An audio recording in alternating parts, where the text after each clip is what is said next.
It's now time for the Rebirth Sports full game recap. We go all the way back to November the 9th of the year 2023 when the Nashville Predators were closing out their 5-game CMA road trip in Winnipeg, facing off against the Jets for the first time this season.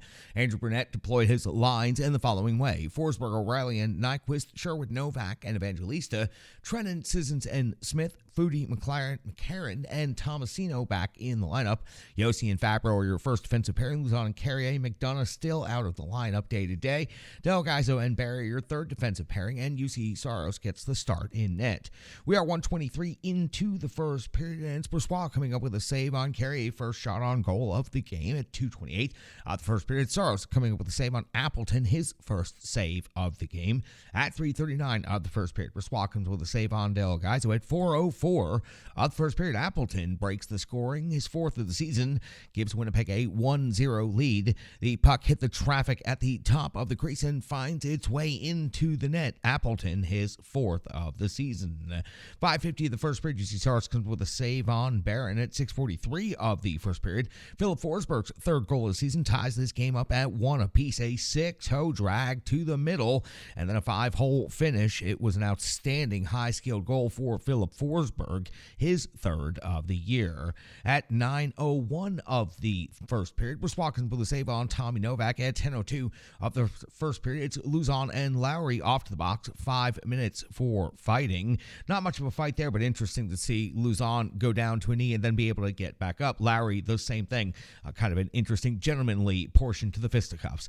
10:22 of the first period, Saros comes with a save on Iafallo. 12:20 of the first period, Brossoit comes with a save on Sherwood at the top of the crease. 13:05 of the first, Brossoit comes with a save on McCarron's backhand. At 16:11 of the first period, we see Cole Smith off to the box for 2 + 5 + 10, while Lowry is only going to get 5. Cole Smith, for some reason, decided to jump Lowry. You can't do that. Dropped his gloves before he even asked him if he wanted to go. Not very gentlemanly like conduct right there, and that'll get you that extra couple of minutes. So the Nashville Predators find themselves shorthanded and without Cole Smith for 17 minutes. UC Saros on the penalty kill situation comes up with a save on Morrissey and then comes up with another save on Connor.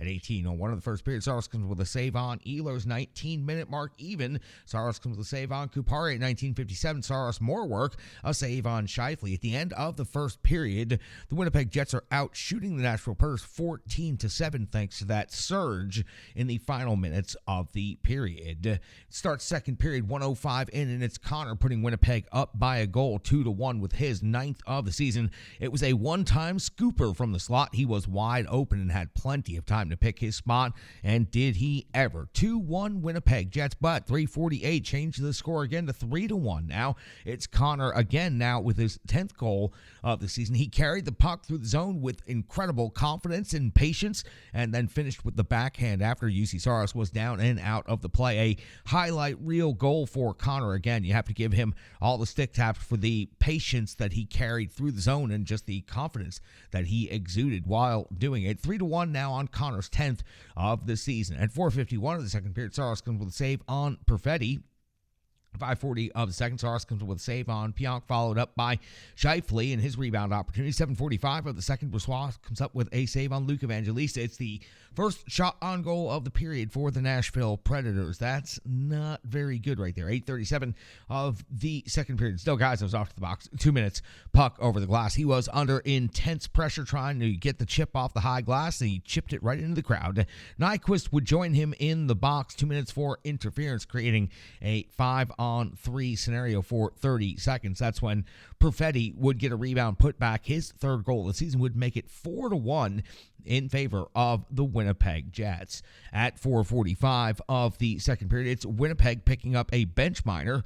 Too many men on the ice. This creates a 4-on-4 scenario, which allows Philip Forsberg to score his 4th goal of the season, his 2nd of the game. It was a wrist shot snipe. Philip Forsberg, as you know, can just unload with the quickness on the wrist shot, and he did that right here. Just a perfect snipe of a shot. Now Nashville has 2 goals, but Winnipeg has 4. We move on to the second period. 13:44 of the second period, Winnipeg, and no, this is not a duplicate. This actually did happen. Another too many men on the ice penalty. Just a matter of minutes apart and just trying to change too early. The Jets, though, do come with an outstanding penalty kill, and they actually generate multiple scoring chances better than the Nashville Predators did.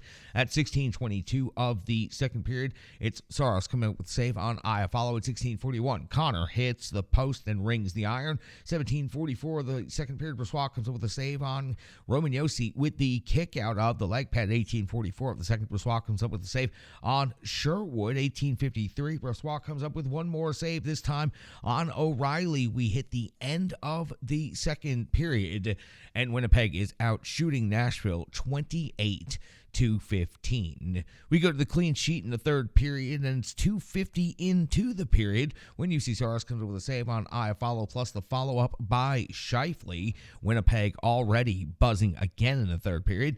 3:30 of the third period, UC Saros comes up with a save on Kupari at the 5-minute mark of the third period.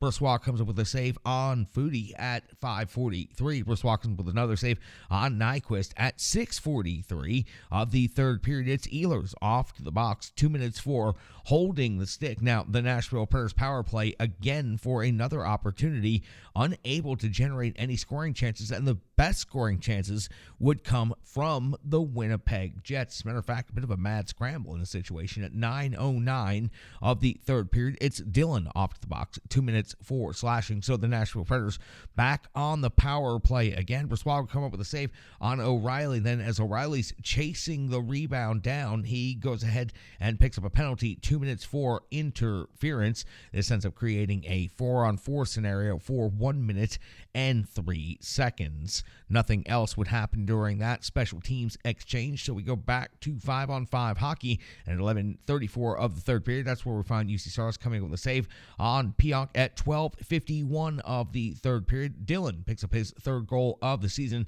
It was a long shot with some flyby traffic. Now listen, this was kind of a weird situation. The referee emphatically came in and ruled this a no-goal, waved it off. The broadcast went to the television timeout, and when the broadcast returned from the television timeout, the head coach, Andrew Brunette, was having an intense discussion with the head official and seemed like the whole officiating crew, and been changed during the TV timeout to a goal. On the replay, it was obvious that disallowing that goal initially for goaltender interference was the wrong call by the referees. They got it right during the TV timeout. It just wasn't convenient for the Nashville Predators or their head coach, but it was the right call in the end. So let's go back to it real quick. So at the 12:51 mark of the third period, Dillon's long shot with some flyby traffic initially ruled a no-goal and then overturned by the officiating crew makes it 5-2 now in favor of the Winnipeg Jets. Chaotic situation. Took a few minutes to get figured out right there, and obviously left the head coach, Andrew Burnett, very upset. 5-2, though, now in favor of the Winnipeg Jets. 14:02 of the third period. It's Perfetti's off to the box. 2 minutes for hooking Nashville Predators back on the power play again. Brossoit comes up with a save on Forsberg, then comes up with another save on Luke Evangelista. Then at 16:16, just after the power play, we see Philip Tomasino getting his first goal of the season. It was Barry taking the long shot, and Tomasino deflecting it out by the face-off circle. A very high out deflection, but a very accurate and great deflection. Tomasino gets his first goal, and you could see some emotion coming off of Philip Tomasino right there, and obvious you've been tracking the story as to why. So Tomasino's first goal of the season, Nashville Predators' third goal of the game. Winnipeg leads 5-3 in the third period. 16:44 of the third period. It's Connor picking up the empty net goal. It's his 11th of the season. It's also his third of the game. That means he gets a hat trick, and he outworked everybody to get that hat trick. You could tell he really wanted it. Connor has always been very successful against the Nashville Predators, and he does so again tonight with 3 goals in this game. Your final score is going to be 6-3. The Winnipeg Jets outshoot the Nashville Predators 37-23.